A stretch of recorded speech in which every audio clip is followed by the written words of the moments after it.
ഈ അടുത്ത് ക്ലിനിക്കിലേക്ക് ഒരു ദമ്പതിമാർ വളരെ ചെറുപ്പക്കാരായിട്ടുള്ള ഒരു ഹസ്ബൻഡും വൈഫ് വരികയുണ്ടായി. അവരുടെ പ്രയാസം അവർക്ക് പറയുന്നതിന് വേണ്ടിയിട്ട് ഒരുപാട് സമയമെടുത്താണ് അവർ എന്നോടത് പറഞ്ഞത്. ഒരു വർഷത്തിലധികമായി അവരുടെ കല്യാണം കഴിഞ്ഞിട്ട് ഈ ഒരു വർഷമായിട്ട് അവരുടെ ലൈംഗിക ബന്ധത്തിൽ പോലും ഏർപ്പെടാൻ അവർക്ക് കഴിഞ്ഞിട്ടില്ല എന്നുള്ളതായിരുന്നു അവരുടെ പ്രശ്നം. ആക്ച്വലി എന്താണെന്ന് ചോദിച്ചാൽ ഈ ഹസ്ബൻഡിന് ഉദാഹരണത്തിലുള്ള ചെറിയ പ്രയാസമായിരുന്നു. നമ്മുടെ പെനിസ് കൃത്യമായിട്ട് ഉദ്ധാരണം നടക്കുന്നില്ല, കൃത്യമായിട്ട് ഇറക്ഷൻ നടക്കുന്നില്ല എന്നുള്ളതാണ് അവരുടെ പ്രയാസം. തുടക്ക സമയത്തൊക്കെ ഉദ്ധാരണം നടക്കുകയും എന്നാൽ ലൈംഗിക ബന്ധത്തിൽ ഏർപ്പെടുന്ന സമയത്ത് ഉദ്ധാരണം അവിടെ നഷ്ടപ്പെടുന്നു, സ്ട്രെങ്ത് കുറയുന്നു, അങ്ങനെ കൃത്യമായിട്ട് വജൈനയിലേക്ക് ഇൻസേർട്ട് ചെയ്യാൻ കഴിയാത്ത ഒരു അവസ്ഥയാണ് അവരുടെ. ആ ഒരു പ്രയാസമാണ് അവർ അഭിമുഖീകരിക്കുന്നത്. ഒരു വർഷമായിട്ട് കുട്ടികളൊന്നും ആയിട്ടില്ല എന്നുള്ള വീട്ടിൽ നിന്നും സമൂഹത്തിൽ നിന്നുള്ളൊക്കെ ഒരുപാട് ചോദ്യങ്ങളും ഇതാണ് അവരുടെ മെയിൻ പ്രയാസമായിട്ട് അവർ പറഞ്ഞത്. അതാണ് ഇറക്റ്റൈൽ ഡിസ്ഫങ്ഷൻ എന്ന് പറയുന്നത്, ED എന്ന് എല്ലാവരും പറയുന്ന ഉദ്ധാരണ പ്രശ്നം. ഇതിന് പ്രധാനമായിട്ടുണ്ടാകുന്നത് ഒന്ന് ലൈംഗിക അസംതൃപ്തിയാണ്. ലൈംഗികമായിട്ട് നമ്മുടെ പങ്കാളിയെ തൃപ്തിപ്പെടുത്താൻ കഴിയില്ല, നമുക്ക് ലൈംഗികപരമായിട്ടുള്ള തൃപ്തി ലഭിക്കുകയില്ല. അതുപോലെ തന്നെ ഒന്നാണ് ഇൻഫെർട്ടിലിറ്റി, കുട്ടികൾ ഉണ്ടാകാനുള്ള സാധ്യത കുറവാണ്, കുട്ടികൾ ഉണ്ടാവാതിരിക്കുന്ന ഒരവസ്ഥ. ഇതൊക്കെയാണ് ഈ ഉദ്ധാരണ പ്രശ്നം കൊണ്ട് സാധാരണയായി കണ്ടുവരുന്നത്. ഞാൻ ഡോക്ടർ ഹിഷാം ഹൈദർ, വണ്ടൂർ.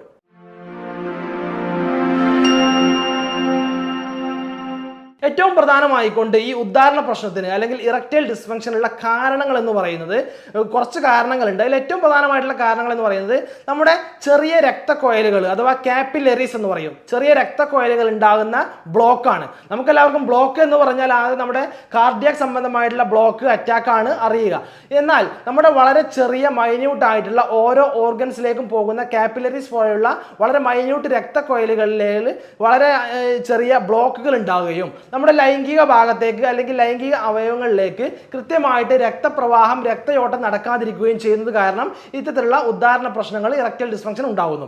അതുപോലെ തന്നെയാണ് മറ്റു പ്രധാനപ്പെട്ട കാരണങ്ങളിൽപ്പെട്ടതാണ് ഡയബറ്റിസ് മെലിറ്റസ്. കുറെ കാലമായി പ്രമേഹമുള്ള ആളുകൾക്ക് ഇത്തരത്തിലുള്ള ഇറക്റ്റൈൽ ഡിസ്ഫങ്ഷൻ ഉണ്ടാവാറുണ്ട്. അതുപോലെ തന്നെ കൊളസ്ട്രോൾ ഉള്ള ആളുകൾ, ഞാൻ നേരത്തെ പറഞ്ഞതുപോലെ തന്നെ കൊളസ്ട്രോൾ ഉണ്ടാകുമ്പോൾ കോമൺ ആയിട്ട് നമ്മുടെ ചെറിയ ചെറിയ രക്തക്കൊയലുകളിലൊക്കെ ചെറിയ ബ്ലോക്കുകൾ വരുന്നു. അതുപോലെ അങ്ങോട്ടുള്ള രക്തയോട്ടം കുറയുന്നു, ഉദ്ധാരണ പ്രശ്നം ഉണ്ടാകുന്നു. യൂറിക് ആസിഡിന്റെ അമിതമായിട്ടുള്ള രക്തത്തിൽ യൂറിക് ആസിഡ് ഉയർന്ന അളവിൽ നിലനിൽക്കുന്നത് ഇതുള്ള ഇറക്റ്റൈൽ ഡിസ്ഫങ്ഷൻ, ഉദ്ധാരണ പ്രശ്നം ഉണ്ടാവാനുള്ള ഒരു പ്രധാനപ്പെട്ട ഒരു കാരണമാണ്. അതുപോലെ തന്നെ മാനസിക സമ്മർദ്ദം, ആങ്സൈറ്റി എന്ന് പറയുന്ന, നമ്മൾ പല കാരണങ്ങളായിട്ടാണ് ഈ മാനസിക സമ്മർദ്ദം ഉണ്ടാവാറുള്ളത്.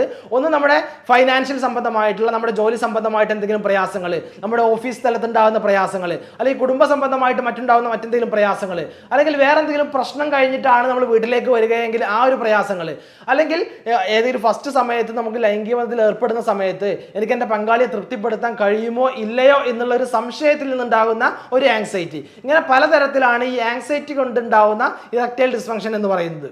ഇനി പ്രധാനമായിട്ട് ഇതിൽ ഉദാഹരണത്തിൽ ഉണ്ടാവുന്ന ടൈപ്സ് എന്ന് പറയുന്നത് ഒന്ന് പാർഷ്യൽ ഇറക്റ്റൈൽ ഡിസ്ഫങ്ഷൻ ആണ്, അതുപോലെ തന്നെ കംപ്ലീറ്റ് ഇറക്റ്റൈൽ ഡിസ്ഫങ്ഷൻ ആണ്. പാർഷ്യൽ എന്ന് പറഞ്ഞാൽ വളരെ കുറച്ച് മാത്രം ഉദാഹരണം നടക്കുന്നുണ്ട്, എന്നാൽ കംപ്ലീറ്റ് ആയിട്ട് ഉദാഹരണം നടക്കുന്നില്ല, ഒരു പകുതിയൊക്കെ ആകുമ്പോഴേക്കും ഉദാഹരണം നഷ്ടപ്പെടുകയാണ്. ഇതാണ് പാർഷ്യൽ ഇറക്റ്റൈൽ ഡിസ്ഫങ്ഷൻ എന്ന് പറയുന്നത്. എന്നാൽ കംപ്ലീറ്റ് ഇറക്റ്റൈൽ ഡിസ്ഫങ്ഷൻ എന്ന് പറഞ്ഞാൽ തീരെ ഉദ്ധാരണമേ നടക്കുന്നില്ല, ഉദ്ധാരണം തീരെ നടക്കുന്നില്ല. ഇതൊക്കെ കുറെ കാലമായിട്ട് പ്രമേഹമുള്ള ആളുകൾ, കുറെ കാലമായിട്ട് പ്രമേഹത്തിനും കൊളസ്ട്രോളിനും പ്രഷറിനും ഒക്കെ മരുന്ന് കഴിച്ചുകൊണ്ടിരിക്കുന്ന ആളുകൾ, ഇങ്ങനെയുള്ള ആളുകൾക്കാണ് ഇങ്ങനെ തീരെ ഉദ്ധാരണം നടക്കാത്ത അവസ്ഥ. അല്ലെങ്കിൽ ഏജ് കൂടി വരുന്നതിനനുസരിച്ചിട്ട് ഈ പ്രമേഹമുള്ള ആളുകളിൽ ഒരു 50 വയസ്സിനൊക്കെ ശേഷം തീരെ ഉദ്ധാരണം തന്നെ, നമ്മുടെ പെനിസ് തീരെ ഉദ്ധാരണം തന്നെ ആവാത്തൊരവസ്ഥ. ഇങ്ങനെയാണ് ഇതിൽ ടൈപ്സ് എന്ന് പറയുന്നത്.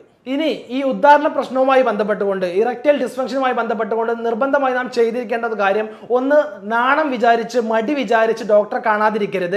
കാരണം ഡോക്ടറെ കാണാതിരുന്നാൽ ഇത് നിങ്ങളുടെ പ്രയാസമാണ്. നമ്മുടെ ഒരു മനുഷ്യന്റെ എല്ലാ നീഡുകളെയും പോലെ തന്നെയാണ് സെക്ഷൽ നീഡ് എന്ന് പറയുന്നത്. നാം ആഹാരം കഴിക്കുന്നു, ദാഹത്തിന് വെള്ളം കുടിക്കുന്നു, അതുപോലെ തന്നെയാണ് ഒരു സെക്ഷൽ സാറ്റിസ്ഫാക്ഷൻ, സെക്ഷൽ പ്ലഷർ എന്ന് പറയുന്നത് നമ്മുടെ ഒരു മനുഷ്യന്റെ ഒരു നീഡ് തന്നെയാണ്. അതുകൊണ്ട് ഈ പ്രയാസം പറയാൻ മടിക്കേണ്ടതില്ല. കൃത്യമായിട്ട് ഒരു ഡോക്ടറെ, നിങ്ങളുടെ ഡോക്ടറെ കാണുകയും നിങ്ങളുടെ പ്രയാസം മനസ്സിലാക്കുകയും ചെയ്യുക.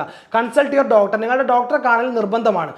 അതുപോലെ തന്നെ പ്രമേഹമുള്ള ആളുകൾ, നേരത്തെ കാരണം പറഞ്ഞതിൽ പറഞ്ഞു പ്രമേഹം, കൊളസ്ട്രോൾ, യൂറിക് ആസിഡ്. ഇത്തരത്തിലുള്ള പ്രമേഹമുള്ള ആളുകൾ പ്രമേഹത്തെ നിയന്ത്രിക്കണം. കൃത്യമായിട്ട് പ്രമേഹത്തിന്റെ ട്രീറ്റ്മെന്റ് എടുക്കുന്നുണ്ട്. അതുപോലെ പ്രമേഹമുള്ള ആളുകൾ കൃത്യമായിട്ട് പ്രമേഹം കുറക്കുന്നതിന് വേണ്ടിയുള്ള ആഹാരങ്ങളൊക്കെ കുറച്ച്, വ്യായാമങ്ങളൊക്കെ ചെയ്തിട്ട് പ്രമേഹത്തെ നിയന്ത്രിക്കുന്നുണ്ട് എന്ന് ഉറപ്പുവരുത്തുക. കൊളസ്ട്രോൾ ഉള്ള ആളുകൾ, യൂറിക് ആസിഡ് ഉള്ള ആളുകളൊക്കെ അത് ചെക്ക് ചെയ്യുക. അത് ഉണ്ട് എങ്കിൽ അതിനെ കൃത്യമായിട്ട് അതിന് ചികിത്സ ചെയ്യുകയും കൃത്യമായിട്ട് ശ്രദ്ധിക്കേണ്ട കാര്യങ്ങൾ ശ്രദ്ധിച്ച് അത് നിയന്ത്രിക്കുകയും ചെയ്യേണ്ടത് അനിവാര്യമാണ്. അതുപോലെ തന്നെ ഫുഡിൽ, ആഹാരത്തിൽ നാം ശ്രദ്ധിക്കേണ്ട കുറച്ച് കാര്യങ്ങൾ എന്ന് പറയുന്നത്, ഏറ്റവും പ്രധാനമായിക്കൊണ്ട് ആഹാരത്തിൽ നമ്മുടെ നിത്യേന ഉപയോഗിക്കുന്ന fast food, junk food, oily food ഇതെല്ലാം പരമാവധി കുറക്കുക. കാരണം ഇത്തരത്തിലുള്ള ആഹാരങ്ങളൊക്കെ നമ്മുടെ നേരത്തെ പറഞ്ഞ കാരണം രക്തക്കുഴലുകൾ ഉണ്ടാവുന്ന ബ്ലോക്കുകൾ ഉണ്ടാവാൻ കാരണമാവുന്നുണ്ട്. അതുകൊണ്ട് ഇത്തരത്തിൽ ഓയിലി ഫുഡുകൾ, ബേക്ക്ഡ് ഫുഡുകൾ, ഇത്തരത്തിലുള്ള ഫാറ്റി ഫുഡുകളൊക്കെ പരമാവധി ഒഴിവാക്കുക. കൃത്യമായിട്ട് ആരോഗ്യകരമായിട്ടുള്ള ഇലക്കറികളും പച്ചക്കറികളും വെജിറ്റബിൾ പ്രോട്ടീൻസ് അടങ്ങിയിട്ടുള്ള ആഹാരങ്ങൾ ധാരാളമായിട്ട് കഴിക്കുക. മറ്റൊരു ശ്രദ്ധിക്കേണ്ട കാര്യം എന്ന് പറയുന്നത് വെള്ളം ധാരാളമായിട്ട് കുടിക്കുക. വെള്ളം ധാരാളമായിട്ട് കുടിക്കുന്നതിലൂടെ യൂറിക് ആസിഡ് ഉണ്ടെങ്കിൽ അത് കുറയും, അതുപോലെ തന്നെ കൊളസ്ട്രോൾ ഉണ്ടെങ്കിൽ അത് കുറയും, അതുപോലെ തന്നെ രക്തത്തെ ഒന്നുകൂടെ കട്ടി കുറക്കാൻ, രക്തത്തിൽ ബ്ലോക്കോ ചെറിയ കട്ട പിടിക്കലോ ചെറിയ ചെറിയ ബ്ലോക്കുകളൊക്കെ ഉണ്ടെങ്കിൽ അതിനെ കുറക്കാനും വെള്ളം ധാരാളമായിട്ട് കുടിക്കുന്നത് നമ്മളെ സഹായിക്കും. ഇതാണ് പ്രധാനമായിട്ട് ശ്രദ്ധിക്കേണ്ടത്. അതുപോലെ തന്നെ സ്ട്രെസ്, ടെൻഷൻ, ആങ്സൈറ്റി ഉള്ള ആളുകൾ നമ്മുടെ ടെൻഷനൊക്കെ ഒന്ന് കുറക്കുക. നമുക്ക് കൂടുതൽ എൻഗേജ് ചെയ്യാൻ ഇൻട്രസ്റ്റ് ഉള്ള കാര്യങ്ങളിലേക്ക് കൂടുതൽ മുഴുകുകയും ടെൻഷനെ ഒന്ന് ഫ്രീ ആക്കുക, മാനസിക സമ്മർദ്ദത്തെ ഫ്രീ ആക്കുക. ബന്ധപ്പെടാൻ പോകുന്ന സമയത്ത്, നമ്മുടെ പങ്കാളിയുമായി ബന്ധപ്പെടാൻ പോകുന്ന സമയത്ത് ടെൻഷൻ എല്ലാം മാറ്റി വെച്ചുകൊണ്ട് മറ്റു എല്ലാ കാര്യങ്ങളും, ജീവിതത്തിലെ മറ്റു ജോലിയാണെങ്കിലും മറ്റെല്ലാ കാര്യങ്ങളും മാറ്റി വെച്ചുകൊണ്ട് മാത്രം ഈ ഒരു സെക്ഷൽ ബന്ധത്തിലേക്ക് ഏർപ്പെടാൻ വേണ്ടി തയ്യാറാവുക. അതുപോലെ തന്നെ അവസാനമായി നാം ശ്രദ്ധിക്കേണ്ട ഒരു കാര്യം എന്ന് പറയുന്നത് വ്യായാമമാണ്, എക്സസൈസ്. കൃത്യമായി എക്സസൈസ് എല്ലാ ദിവസവും ചെയ്യുന്ന ആളുകളിൽ ഇത് കുറവായിരിക്കും. നമ്മൾ തന്നെ ഇത്തരത്തിലുള്ള പ്രയാസങ്ങളുള്ള ആളുകളൊന്ന് ശ്രദ്ധിച്ചാൽ മതി. കൃത്യമായിട്ടൊന്ന് എക്സസൈസ് ചെയ്യുക. ഒന്നോ രണ്ടോ ദിവസമല്ല, കൃത്യമായിട്ട് എല്ലാ ദിവസവും എക്സസൈസ് ചെയ്യുന്ന ആളുകൾ, പ്രധാനമായിട്ട് നമ്മൾ ഷട്ടിൽ കളിക്കുന്ന ആളുകൾ, ഫുട്ബോൾ കളിക്കുന്ന ആളുകൾ, അല്ലെങ്കിൽ സൈക്ലിംഗ് ചെയ്യുന്ന ആളുകൾ, ജോഗിങ് അല്ലെങ്കിൽ നടത്തമൊക്കെ ചെയ്യുന്ന ആളുകളിൽ ഇത് കുറവായിരിക്കും. അല്ലെങ്കിൽ അങ്ങനെ ചെയ്യുന്ന ആളുകൾ, ഇത് ഈ പ്രയാസമുള്ള ആളുകൾ അങ്ങനെ ചെയ്യുകയാണെങ്കിൽ ഒരു പരിധി വരെ അത് കുറയാൻ, കുറച്ചെങ്കിലും ഒരു ഇമ്പ്രൂവ്മെന്റ് ഉണ്ടാകുന്നതായിട്ട് അവർക്ക് കാണപ്പെടാൻ കഴിയും. അതുകൊണ്ട് നിർബന്ധമായിട്ട് എല്ലാ ദിവസവും നമുക്ക് മടിയും കാര്യങ്ങളൊക്കെ മാറ്റി വെച്ചുകൊണ്ട് കൃത്യമായിട്ട് എക്സസൈസുകൾ ചെയ്യുക. ഇനി ഉദാഹരണ പ്രശ്നവുമായി ബന്ധപ്പെട്ട് ഇവിടെ ശ്രദ്ധിക്കാൻ പറഞ്ഞിട്ടുള്ള കാര്യങ്ങളൊക്കെ ശ്രദ്ധിക്കുകയും കൂട്ടത്തിൽ കൃത്യമായി നിങ്ങൾ ഡോക്ടറെ കണ്ട് ചികിത്സിക്കുകയും ചെയ്യുക. കൃത്യമായിട്ടുള്ള ചികിത്സ എടുക്കുന്നതിലൂടെ നമുക്കിത് പരിഹരിക്കാൻ കഴിയുന്ന ഒന്നാണ്. ഇങ്ങനെ ഒരു പ്രയാസം വന്നു കഴിഞ്ഞാൽ അത് ജീവിതകാലം മുഴുവൻ അത് ഉണ്ടാവും എന്നൊന്നും ആരും തെറ്റിദ്ധരിക്കേണ്ടതില്ല. ഇതിന് കൃത്യമായിട്ടുള്ള ചികിത്സകളുണ്ട്. കൃത്യമായിട്ട് ഡോക്ടറെ കൺസൾട്ട് ചെയ്യാതെ മറ്റു ഏതെങ്കിലും വയാഗ്ര പോലുള്ള ടാബ്ലറ്റുകളോ മറ്റു സ്പ്രേകളോ കാര്യങ്ങളോ ഒന്നും ഉപയോഗിക്കാതിരിക്കുക. അത് നമുക്ക് മറ്റുള്ള സൈഡ് എഫക്റ്റുകൾ പിൽക്കാലത്ത് ഉണ്ടാക്കാൻ സാധ്യതയുണ്ട്. അതുകൊണ്ട് നിങ്ങളുടെ പ്രയാസം ഡോക്ടറുമായി കൺസൾട്ട് ചെയ്യുകയും ഡോക്ടറുടെ നിർദ്ദേശപ്രകാരം മാത്രം ചികിത്സ എടുക്കുക, മരുന്ന് കഴിക്കുക. ഹോമിയോപ്പതിയിൽ ഇതിന് കൃത്യമായിട്ടുള്ള ചികിത്സയും മരുന്നുകളും ഇന്ന് ലഭ്യമാണ്. കൃത്യമായിട്ടുള്ള ഒരു 6 മാസത്തെയൊക്കെ കോഴ്സ് കൊണ്ട് തന്നെ ഹോമിയോപ്പതി ട്രീറ്റ്മെന്റിലൂടെ തന്നെ ഇത് പരിഹാരം കാണാറുണ്ട്. എല്ലാവർക്കും നന്ദി, നമസ്കാരം.